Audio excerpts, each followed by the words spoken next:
아모스 선지자는 지난 시간 함께 나누었던 것처럼 아모스 1장 1절에서 2절까지의 말씀을 통해서 시대적인 배경과 함께 하나님께서 시온에서 부르짖으시고 예루살렘에서 소리를 내신다라고 이야기하면서 짧지만 강렬한 메시지로 북이스라엘의 심판이 임하게 될 것이다 라는 것을 이야기했습니다. 그렇게 서론을 시작한 이후에 바로 북이스라엘의 죄에 대해서 언급하지 아니하고 오늘 함께 읽은 1장 3절에서 2장 3절까지 북이스라엘 남유다 주변에 둘러싸고 있는 6나라의 죄악에 대해서 먼저 언급을 하시고 그 죄로 말미암아 그들이 받게 될 심판에 대해서 이야기하십니다. 그 심판의 내용들은 그 이후에 다 이루어진 내용들입니다. 오늘 설교를 준비하면서 한 가지 떠오른 질문이 있습니다. 무엇이냐면 하나님께서 이스라엘 백성들의 그 죄악에 대해서 책망하시고 심판하시는데, 그런데 먼저 이스라엘의 죄에 대해서 책망하시고 이야기하시는 것이 아니라 이스라엘 나라 주변에 있는 그 나라들, 다메섹과 아람이죠, 아람과 블레셋, 그리고 저 위에 두로, 그리고 에돔과 암몬과 모압, 이 6나라의 그 죄에 대해서 먼저 이야기하시고 그들을 책망하시는 것을 볼 수 있는데 왜 그렇게 하셨냐라는 것입니다. 물론 다른 선지자들도 대선지서의 예레미야나 이사야 이런 선지자들을 봐도 주변 나라들의 그 백성들의 죄악에 대해서 이야기하시고 책망하시고 심판을 선언하셨어요. 그런데 다들 이스라엘의 유다의 죄에 대해서 먼저 책망하시고 그것에 대해서 언급하신 다음에 주변 나라들의 죄에 대해서도 이야기했습니다. 그런데 아모스는 특이하게 다른 선지자들과 다르게 그 주변 나라들의 죄에 대해서 먼저 이야기를 하고 있는 것입니다. 왜 하나님은 아모스 선지자를 통하여서 먼저 주변 나라들의 그 죄에 대해서, 심판에 대해서 이야기하시는가? 그 질문을 하면서 찾은 답은 무엇이냐면, 북이스라엘의 죄를 언급하면 이스라엘 백성들이 귀를 기울이지 않을 정도로 너무나 타락한 상황이기 때문에 먼저 이방 나라의 죄를 언급하심으로 말미암아 이스라엘 백성들로 하여금 귀를 기울이게 하는 것입니다. 1장 우리 1, 2절에서 함께 나눴던 것처럼 하나님께서 어떤 마음으로 지금 북이스라엘을 향하여서 소리치고 부르짖고 어떻게 보면 으르렁거리시는지 그것을 우리가 보았습니다. 그 메시지를 전하기에 앞서 그것을 아모스 선지자가 전하면 북이스라엘 사람도 아니잖아요. 남유다 출신이잖아요, 아모스는. 그런데 그 남유다에서 올라가서 북이스라엘 사람들에게 전하면 사람들이 들으려고 하지 않는 거죠. 그래서 북이스라엘 사람들이 미워하는, 싫어하는, 대적하는 그 사람들의 죄를 언급하며 그들이 심판을 받을 것이다 말을 하면 귀를 기울여 듣게 되는 것입니다. 그리고 하나님은 이방 나라의 죄를 선포하시고 그 죄로 말미암아 심판받을 것을 또한 선포하시면서 결국 이스라엘 백성들에게 전하는 내용은 무엇이냐면 그 죄의 내용이, 그 심판의 내용이 결국은 이스라엘 것이 될 것이다 라는 거죠. 하나님은 그것을 이야기하시기 위하여서 먼저 주변 나라들에 대해서 말씀하고 있는 것입니다. 그 주변 나라의 죄를 언급하고 그런 다음에 사람들이 귀 기울여 듣고 나중에 자신들의 상태를 보았을 때 내가 손가락질하고 대적하고 원수로 여겼던 그 이방 나라들의 죄악과 나의 죄악이 별반 다르지 않다라는 것을 깨닫게 만드시기 위한 것입니다. 이스라엘 백성들은 결국 그 주변 나라들의 죄악을 받아들였고 그 주변 나라들이 행했던 그 죄의 영향력 아래 똑같은 죄를 지으면서 살아가고 있었다라는 거죠.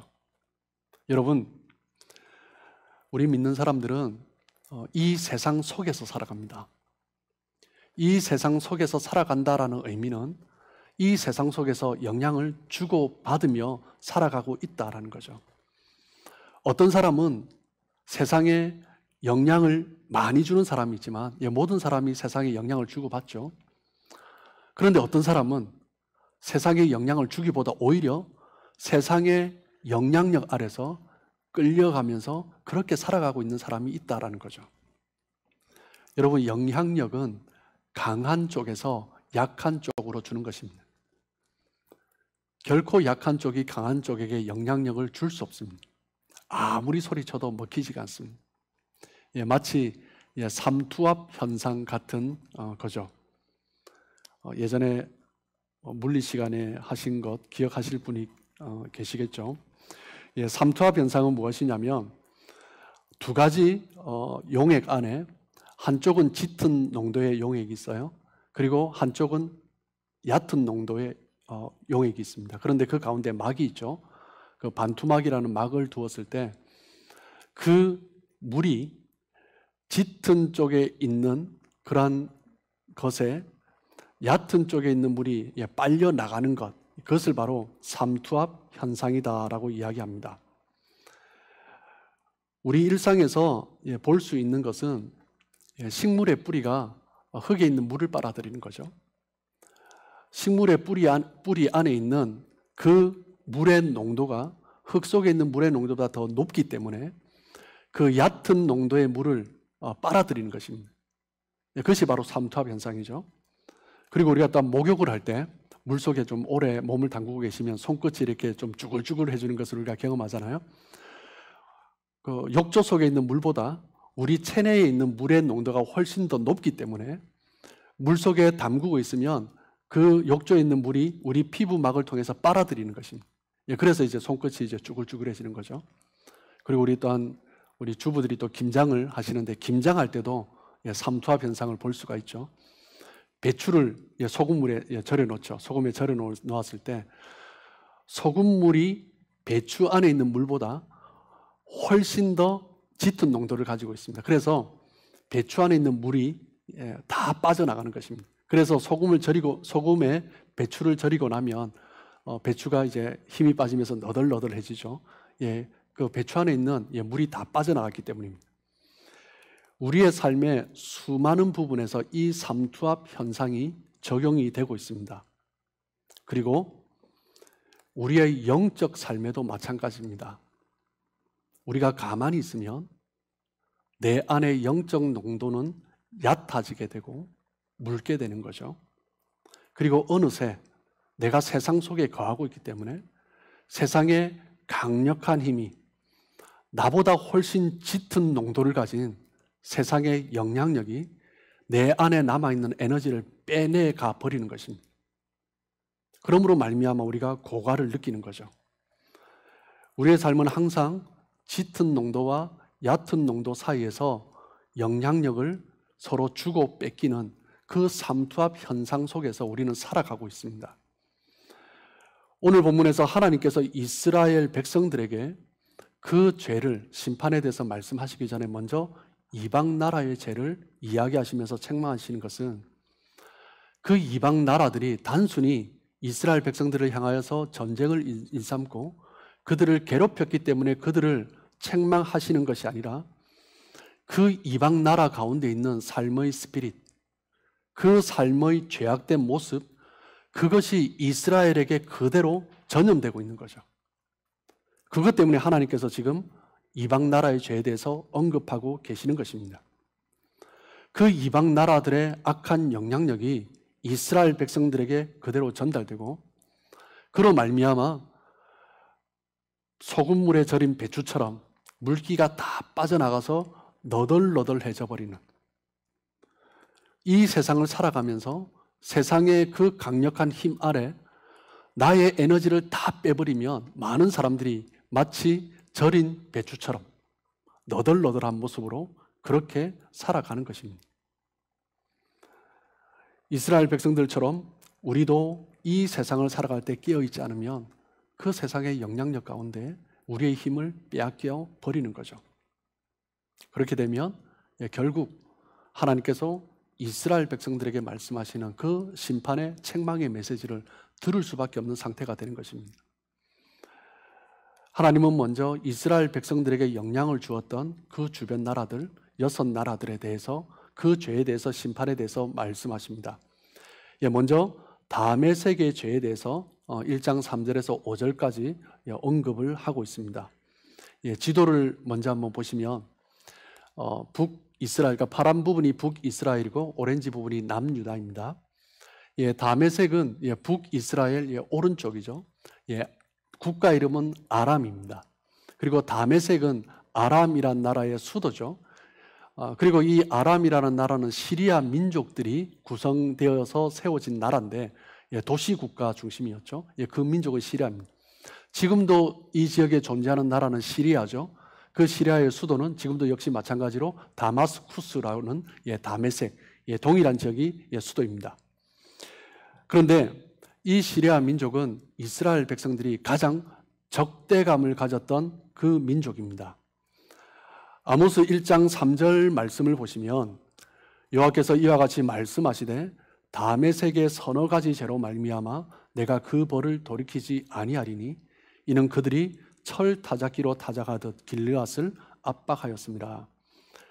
여기에서 서너 가지 죄라는 것은요, 우리가 볼 때 서너 가지 죄, 뭐 그렇게 많은가라고 할 수 있지만 히브리 사람들에게는 관용적인 표현입니다. 가득한 죄라는 것을 세 가지로 표현을 하는데 서너 가지라는 것은 그 가득한 것을 넘어섰다라는 것입니다. 그 죄가 차고 넘쳤다라는 것입니다. 아주 많고 끊이지 않고 반복되는 죄가 자행될 때 그때 서너 가지 죄가 가득했다라는 표현을 쓰는 거죠. 그리고 철 타작기로 압박했다라고 말을 하고 있습니다. 철 타작기는 당시에 곡식을 타작할 때 쓰던 기구입니다. 가로 세로 2m 정도의 크기의 그 바닥 부분은 철이나 돌, 날카로운 것을 박아놓고 그 위에 그것을 아래쪽으로 해서 곡식 위에 올리고 그 위에 사람이나 타작하는 사람이나 아이들을 태워서 이제 소나 가축에서 끌고 가게 하는 거죠. 그러면서 왔다 갔다 하면서 그 곡식을 타작하는 것입니다. 그런데 지금 아모스 1장 3절에서는 뭐라고 합니까? 그 철 타작기로 길르앗을 이스라엘 백성들을 압박했다라고 말을 하고 있습니다.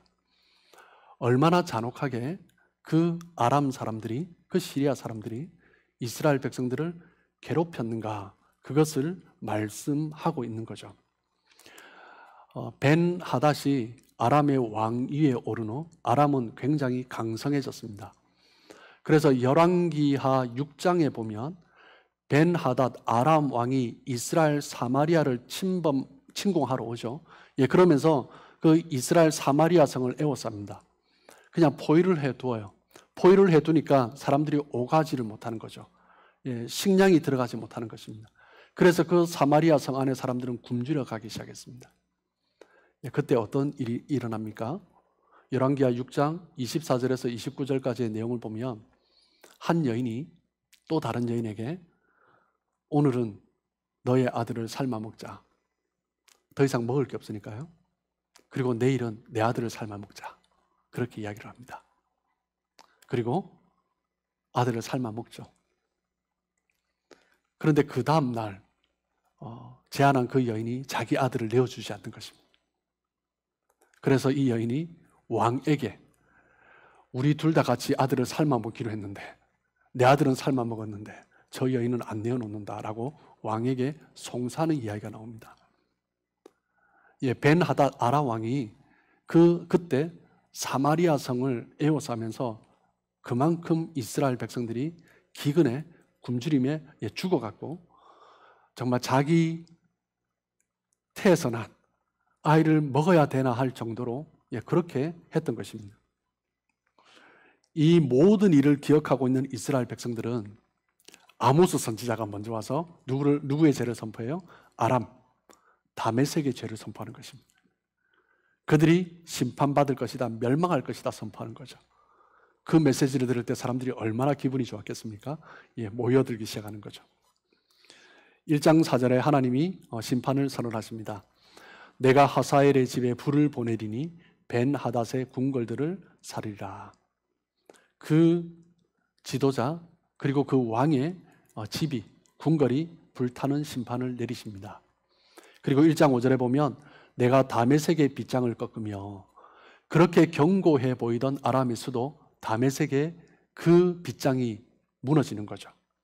곧 나라가 멸망할 것이다 라는 것을 말씀하십니다. 아웬 골짜기에서 그 주민들을 끊으며, 아웬 골짜기는 아람의 그 우상 숭배의 중심지였습니다. 그곳에서 사람들이 죽어가게 될 것이다 라는 거죠. 그리고 벤 에덴에서 규 잡은 자를 끊으리니, 벤 에덴은 쾌락의 도시로 왕이 그곳에서 이제 폐위되는 거죠. 그리고 아람 백성이 사로잡혀 기르에 이르리라. 실제 아수르 군대에 의해서 아람 사람들이 기르로 사로잡혀 가게 됩니다. 그 메시지를 하나님께서 지금 아모스를 통해서 선포하고 계신 것입니다. 그토록 자신들을 괴롭혔던, 그렇게 처참하게 마치 철 타작기로 살육하고 잔인하게 죽였던 그 아람, 그 백성들을 아모스 선지자가 와서 하나님의 메시지로서 그들이 멸망하게 될 것이다 선포했으니 그 백성들은 얼마나 기뻤겠습니까? 그리고 그 이스라엘 백성들은 아모스 선지자의 그 메시지에 귀를 기울이기 시작합니다. 그리고 두 번째, 가사의 죄에 대해서 언급을 합니다. 아모스 6장 1장 6절에서 8절까지 가사의 죄를 언급하고 있죠. 다시 한번 지도를 보시면 가사는 이스라엘 남유다 남서쪽에 있습니다. 블레셋이라는 나라죠. 블레셋이라는 나라 중에서 그 불자 바로 위에 가사라는 항구 도시가 있습니다. 저 항구 도시가 블레셋에서 가장 무역이 성행했던 곳입니다. 가장 상업이 발달했던 도시죠. 그런데 그곳에서 어떤 상업이 성행했는가? 1장 6절입니다. 여호와께서 이와 같이 말씀하시되 가사의 서너 가지 죄로 말미암아 내가 그 벌을 돌이키지 아니하리니 이는 그들이 모든 사로잡은 자를 끌어 에돔에 넘겼습니다. 이스라엘과 블레셋은 역사적으로 적대 관계에 있었습니다. 그런데 다윗이 왕위에 올랐을 때 이스라엘의 왕권이 강화되면서 블레셋 또한 이스라엘이 주도권을 잡고 그것 또한 그 지역에서도 조공을 받으면서 모든 지역을 통치를 했습니다. 그런데 다윗 이후에 솔로몬 이후에 르호보암 왕 때 나라가 분열되면서 이스라엘의 국력이 점점 약화되고 블레셋은 점점 강화되면서 그 블레셋 사람들이 옆에 있는 이스라엘 사람들을 잡아서 포로로 이스라엘 사람들을 그토록 싫어하는 에돔 사람들에게 노예로 팔아버리는 것입니다. 그 원수 블레셋은 돈을 벌 수 있다면 어떤 악행도 저지르지 못하지 않았던 거죠. 이스라엘 백성들이 에돔으로 팔려갔다는 것은 에돔이 이스라엘을 너무나 미워했기 때문에 그 노예의 삶은 어땠을까? 너무나 처참한 삶이었을 것입니다. 그들을 그렇게 포로로 잡고 팔았던 것입니다. 7절 8절에 보면 내가 가사성에 불을 보내리니 그 궁궐들을 사르리라. 내가 또 아스돗에서 그 주민들과 아스글론에서 귤을 잡은 자를 끊고 또 손을 돌이켜 에그론을 치리니 블레셋에 남아있는 자가 멸망하리라. 주 여호와께서 말씀하셨느니라. 전쟁으로 인해서 번영했던 그 무역으로 상업이 번창했던 그 가사성이 불타게 되고 아스돗의 왕이 결국 죽음을 맞이하게 되고 결국 블레셋이 멸망하게 될 것이다 라고 말씀을 하고 있습니다. 돈을 위해서라면 어떤 일이든 서심치 않고 자행했던 그 블레셋에 대해서 하나님은 심판을 선포하시는 것입니다. 그리고 세 번째로 1장 9절에서 10절까지 보면 두로의 죄에 대해서 이야기하고 계십니다. 다시 한번 지도를 보시면 두로는 북서쪽에 위치하고 있죠. 북이스라엘의 바로 북쪽에 항구 도시가 바로 두로입니다. 그 나라 이름은 베니게라고 하는데 그 베니게에서 가장 대표되는 도시가 두로고 두로는 무역이 가장 발달한 항구 도시입니다. 그런데 이 두로 또한 블레셋과 같은 일을 자행했습니다. 1장 9절 말씀을 보시면 여호와께서 이와 같이 말씀하시되 두로의 서너 가지 죄로 말미암아 내가 그 벌을 돌이키지 아니하리니 이는 그들이 그 형제의 계약을 기억하지 아니하고 모든 사로잡은 자를 에돔에 넘겼습니다. 예, 두로 역시 그 가사처럼, 블레셋의 가사처럼 베니게의 두로 역시 노예상으로 굉장히 악명이 높았던 상업 도시였습니다. 블레셋 사람이 이스라엘 백성들을 에돔에 팔았듯이 두로 또한 이스라엘 백성들을 사로잡아서 에돔의 노예로 팔았습니다. 그런데 아모스 선지자가 이야기하는 내용을 보면 그 죄질의 내용은 블레셋보다 두로가, 베니게가 훨씬 더 악했음을 볼 수가 있습니다. 블레셋은 이스라엘 백성들과 오랜 원수 관계였기 때문에 그런 악행을 이스라엘이 미워서 블레셋이 이스라엘 사람들을 잡아서 에돔에 팔았다라고 볼 수 있지만, 그런데 두로는 뭐라고 해요? 형제의 계약을 기억하지 아니하고라고 말씀합니다. 그 이야기는 무엇입니까? 이스라엘 백성과 두로 베니게가 동맹을 맺었습니다. 그냥 동맹이 아니라 우리는 형제다라는 동맹을 맺었습니다. 이 형제의 계약은 이스라엘이 강성했던 다윗 시대, 솔로몬 시대는 잘 지켜졌습니다.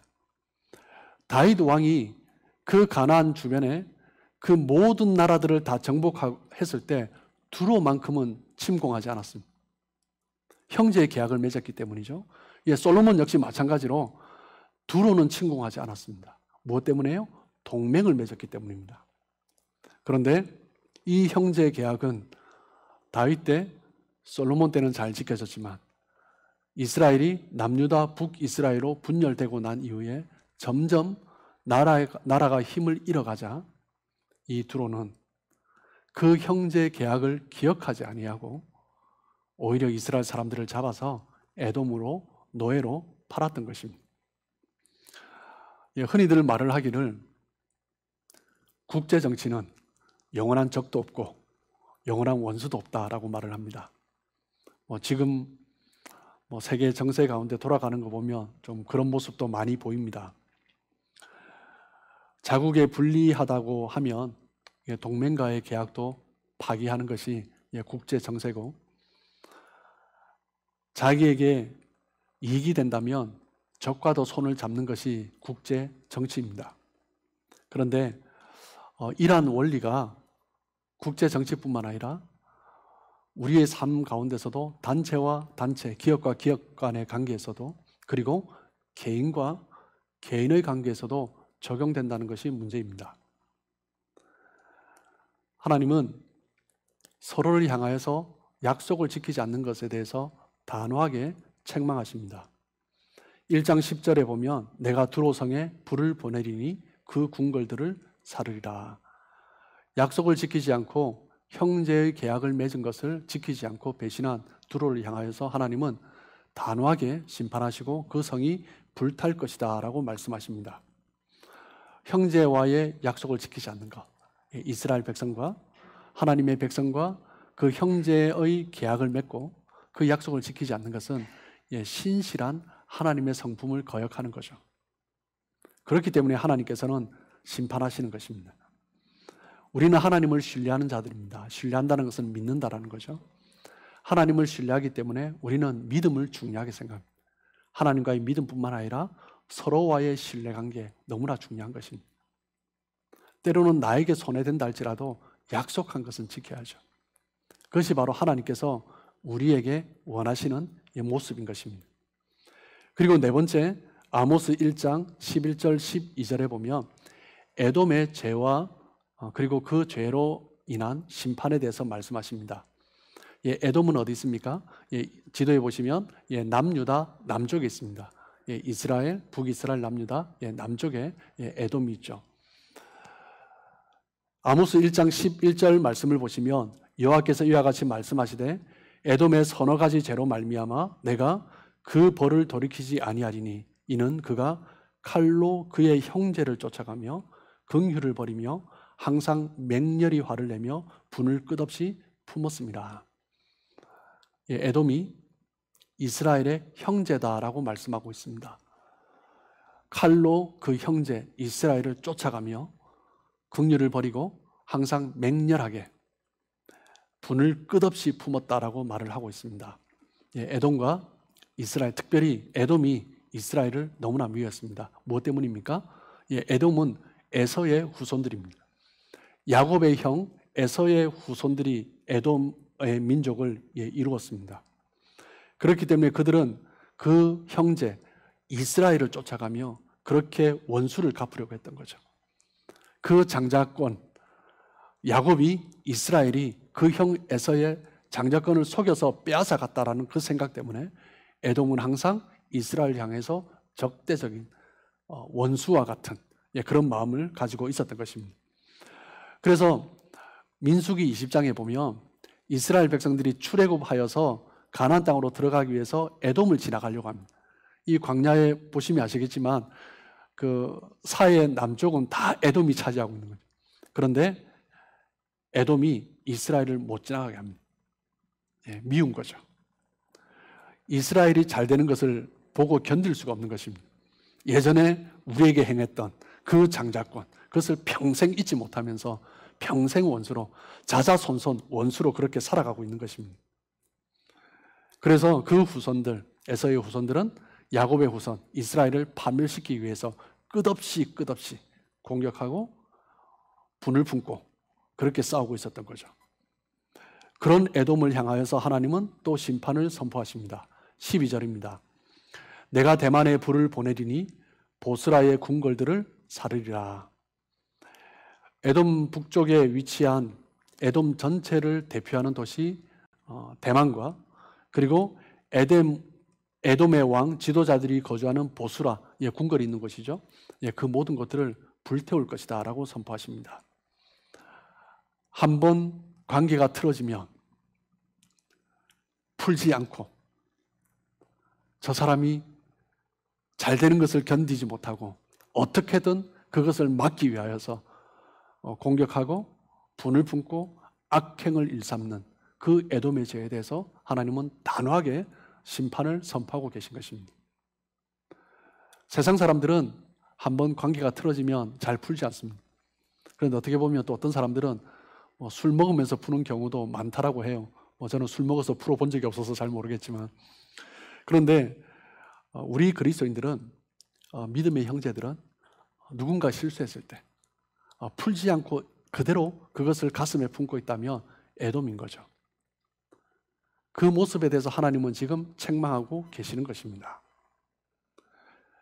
그리고 1장 13절에서 15절까지 보시면 다섯 번째 암몬의 죄에 대해서 심판을 하고 있습니다.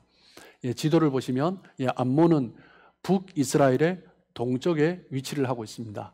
아람과 모압 사이에 위치를 하고 있죠. 요단강 동편에 암몬이 있습니다. 1장 13절 말씀을 보시면 여호와께서 이와 같이 말씀하시되 암몬 자손의 서너 가지 죄로 말미암아 내가 그 벌을 돌이키지 아니하리니 이는 그들이 자기 지경을 넓히고자 하여 길르앗의 아이벤 여인의 배를 갈랐습니다. 비유적인 표현인지 실제 그런 일이 있었는지 잘 모르겠습니다. 암몬은 사사시대 때부터 이스라엘 백성들의 땅, 그 길르앗을 차지하기 위해서 끝없이 공격을 해왔습니다. 그리고 그 길르앗을 빼앗으려고 끝없이 공격을 하면서 그곳에 거주하는 이스라엘 사람들을 죽이고, 그리고 그 이스라엘 사람들이 자기에게 다시 공격하지 못하도록 그 모든 씨를 말리고, 여인이 아이를 배었다면 그 배까지 갈라서 태아까지 죽여서 그 후손이 자기들을 향하여서 보복하지 못하도록 그렇게 했던 것입니다. 얼마나 잔인하게 그 이스라엘 백성들을 대했는지 우리는 알 수가 있습니다. 그 길르앗 땅을 향한 탐욕 가운데 잔혹한 일을 저지른 그 암몬을 향해서 하나님은 심판을 선포하십니다. 1장 14절 15절입니다. 내가 랍바성에 불을 놓아 그 궁궐들을 사르되 전쟁의 날에 외침과 회오리 바람의 날에 폭풍으로 할 것이며 그들의 왕은 그 지도자들과 함께 사로잡혀 가리라 여호와께서 말씀하셨느니라. 그 암몬의 극악한 탐욕으로 말미암아 저지른 그 모든 죄로 인하여서 그 모든 암몬이 파멸하게 될 것이다 라고 말씀하고 있습니다. 여러분, 인간의 욕심은 결국 죄를 가져옵니다. 그리고 그 죄는 결국 어떻게 돼요? 사망, 파멸, 멸망으로 가게 되는 것입니다.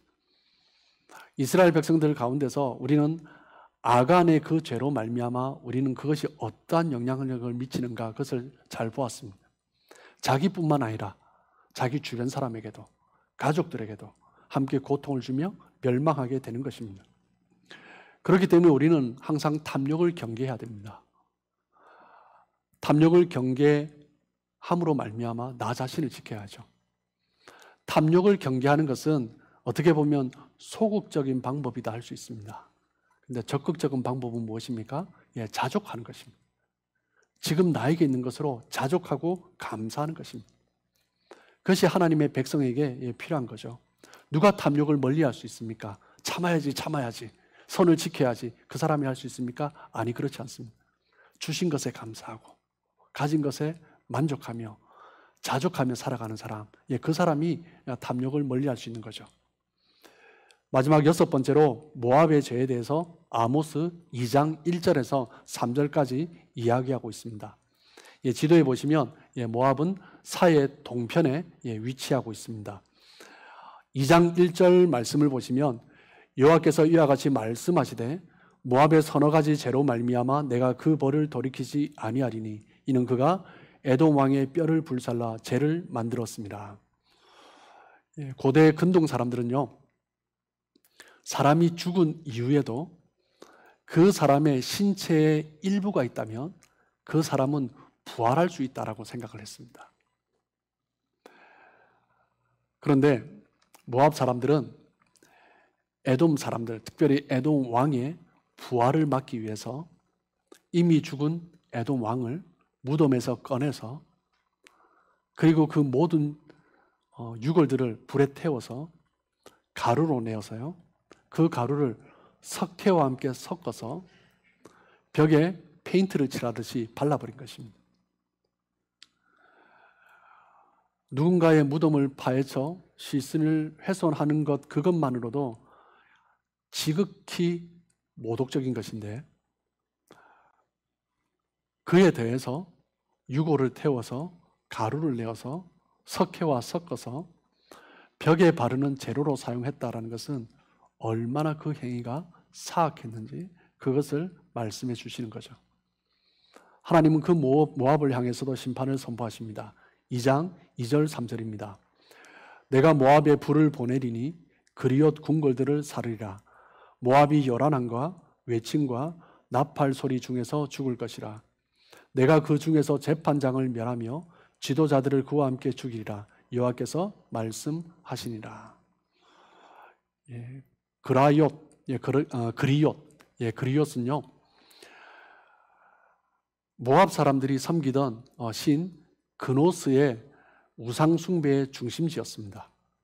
그것을 하나님께서 불태울 것이다 라고 말씀을 하십니다. 무덤까지 파헤치면서 인간의 존엄을 무시하는, 완전히 파괴해버리는 그 모압을 향해서, 여러분, 인간이 누굽니까? 하나님의 형상으로 지음받은 존재죠. 그 사람이 하나님의 백성이든 아니든 사람이라는 그 존재만으로도 너무나 귀한 존재인데 그 존재를 향하여서 그렇게 모독하는 것에 대해서 하나님은 결코 내버려 두지 않겠다라고 하시는 거죠. 그 죄에 대해서는 이스라엘을 향해서 행한 것이 아니라 에돔을 향해서 행했음에도 불구하고 하나님은 그 모압의 죄에 대해서 심판하시는 것입니다. 여러분, 오늘 본문에서 하나님은 아모스 선지자를 통하여서 이방 나라들의 죄에 대해서 이야기하시고 그리고 그들이 심판받을 것에 대해서 이야기하고 계십니다. 이 이야기의 최종 결론은 무엇입니까? 그 이방 나라들이 이런 죄 가운데 있다, 그들이 이렇게 멸망할 것이다 라고 이야기하는 것이 아닙니다. 너희들이 듣고 있는 이 죄가 결국은 너희들 속에 있지 않는지 들어보라라는 거죠. 하나님이 먼저 그 기회를 주고 계신 거죠. 아모스 선지자의 입술을 통하여서 그 이야기를 들으면서 그 죄가 아람의 죄라고 생각을 했는데, 블레셋의 죄라고 생각했는데, 베니게의 두로의 죄라고 생각했는데 에돔의 죄라고 암몬의 죄라고 모압의 죄라고 생각을 했는데 들어보니까 우리의 죄라는 것입니다. 그 메시지를 들을 때 먼저 듣고 회개하기를 원하신 거죠. 그 죄의 영향력 아래 살고 있는 그 백성들을 향하여서 경고하시기 위해서 먼저 이방 나라의 죄에 대해서 이야기하신 것입니다. 여러분, 3000년 전에 선포된 이 메시지가 그 당시 북이스라엘 백성들에게 선포된 거죠. 그런데 이 이야기의 원리는 이 시대를 살아가는 지금 우리에게도 동일하게 적용됩니다. 3000년이라는 시간의 차이가 있지만 인간의 죄의 본질은 똑같기 때문입니다. 그 3000년 전에 그 이스라엘 백성들이 추구하는 것이나 그 주변 나라의 이방 나라들이 추구하는 것이나 지금 우리가 추구하는 것이나 같은 거죠. 힘이 있으면 그 힘을 사용해서 다른 사람을 누르고 자기가 원하는 것을 성취하려고 하는 거죠. 저 사람이 나와 관계가 안 좋았지만 함께 힘을 모을 수 있다면 어떤 목적을 위해서 같이 힘을 모아서 나의 목적을 이루려 하는 것입니다. 다만 차이가 있다면 그 당시에는 무식하고 단순한 방법을 사용했는데, 그런데 지금은 너무나 교활하고 너무나 지능적인 방법을 사용해서 너무나 세련되게 사용해서 마치 죄가 아닌 것처럼 포장해서 하고 있다는 거죠. 그것이 차이일 뿐입니다. 하나님께서는 그 주변 나라들의 서너 가지 죄, 가득 찬 죄, 차고 넘친 죄, 그리고 반복되고 또 되풀이되는 죄, 다메섹의 죄, 가사의 죄, 드로의 죄, 에돔의 죄, 암몬의 죄, 모압의 죄, 그 모든 죄에 대해서 심판을 이야기하시면서 그 서너 가지 죄, 그들 가운데 가득한 죄, 가득하고 그 죄가 또 반복되고 반복되고 끊어지지 아니하고 계속 이어지고 있는 그들의 죄. 어떻게 보면 다른 것 같지만 지금 우리의 삶 가운데 하나하나 체크해 보면 비슷한 것들이 얼마나 많습니까? 죄의 내용은 그 이방 나라들마다 다르지만, 죄의 내용은 우리와 다르지만 본질은 같은 것입니다. 히브리어로 죄를 이야기할 때 세 가지 단어를 사용합니다. 첫 번째는 하탈이라는 단어를 쓰는데, 헬라어로 하마르티아와 거의 같은 단어죠. 이 히브리어 하탈은 관역을 벗어나다라는 뜻입니다. 그리고 두 번째로 아원이라는 단어가 있는데, 이 단어는 악을 행했다라는 거죠. 그리고 세 번째 페샤라는 단어가 있습니다. 이 페샤라는 죄는 거역하고 반항하는 죄를 의미합니다. 그런데 오늘 본문에서 쓰여진 이 6나라에 대해서 그들의 서너 가지 죄, 이 죄에 대해서 쓰여진 단어는 페샤라는 단어를 쓰고 있습니다. 어떤 뜻입니까? 거역하고 반항하는 것입니다. 또 놀라운 것은 2장 4절부터 2장 16절까지 남유다와 북이스라엘의 죄에 대해서 언급을 하시는데, 그 죄를 이야기하실 때도 이 페샤 같은 단어를 썼다는 거죠. 뜻이 뭐라고요? 거역하고 반항하는 것입니다. 누구에게 거역하고 반항하는 거예요? 하나님의 뜻에 거역하고 하나님께 반항하는 거죠. 남유다와 북이스라엘뿐만 아니라 그 주변 6나라들까지. 여러분, 하나님을 두려워한다면 그렇게 무자비하게 악한 일을 행하겠습니까? 여러분, 하나님을 두려워한다면 그렇게 약속을 지키지 않겠습니까? 하나님을 두려워한다면 그렇게 싸우다가 그 목적을 위해서 같이 편이 되어서 다른 사람을 제쳐두기 위해서 그렇게 손을 잡고 갈 수 있겠습니까? 그런 일을 했다라는 것은 하나님을 무시하는 거죠. 하나님을 거역하고 하나님을 향해서 반항하는 것입니다. 성경의 표현대로 말하면 하나님을 두려워하지 않기 때문이죠. 하나님을 두려워하지 않는 이스라엘 백성들을 향하여서 하나님은 얼마나 무서운 분인가, 그것을 먼저 이야기하시는 것입니다. 이런 상황에서 오늘 우리가 붙들어야 될 메시지는 무엇입니까? 여러분, 영적 삼투압, 이것 하나 기억하셨으면 좋겠습니다. 힘이 강한 쪽에서 힘이 약한 쪽으로 영향력을 줍니다. 힘이 약한 쪽이 가진 것도 다 빼앗겨 버리는 것이 삼투압입니다. 우리가 강해지지 않으면 내 안에 있는 것을 다 빼앗겨 버립니다. 여기가 채워지지 않으면 어느새 여기가 남아있는 것까지 다 말라버립니다. 이곳을 채워야 됩니다. 하나님의 말씀으로 채워야 되고, 사랑으로 채워야 되고, 은혜로 채워야 됩니다. 믿음을 향한 열정으로 채워야 됩니다. 그것이 아니면 세상의 이합, 세상의 철학, 세상의 교만, 세상의 악한 모든 것들이 우리를 다 파고 들어와서 우리 안에 남아있는 에너지를 다 빼버리는 거죠. 세상의 그 악한 것들이 절대 들어올 수 없는 그 은혜가 채워져야 합니다. 십자가의 그 사랑이 채워져야 합니다. 여러분, 여러분의 여기에는, 가슴에는 무엇으로 채워져 있습니까? 무엇으로 여러분 가슴 뛰고 있습니까? 세상의 정욕과 탐욕과 교만과 열등감, 이기심, 그것으로 채워진 사람도 있습니다. 그런 사람들은 계속 그렇게 더 많은 세상의 영향력 가운데 살아가게 되는 거죠. 그리고 그런 사람들은 오히려 또 다른 사람에게 그 영향력을 주고 있습니다. 너무 강력하니까. 그런데 하나님의 자녀는 하나님의 자녀이기 때문에 하나님의 자녀로서의 자존감으로 채워져 있어야 됩니다. 내가 누구인가, 그것으로 채워져야죠. 우리의 가슴이 그 하나님의 그 은혜, 그 자존감으로 채워지면 세상 그 어떤 것도 우리를 메마르게 할 수 없습니다. 여러분의 가슴이, 여러분의 심장이 십자가의 사랑으로, 은혜로 가득 채워져서 정말 그 어떤 것에서도 우리의 그 에너지가 빠져나가는 것이 아니라 우리의 에너지를 흘려보내면서 그 영향력을 나타낼 수 있는 저와 여러분의 삶 되시길 주님의 이름으로 축복합니다.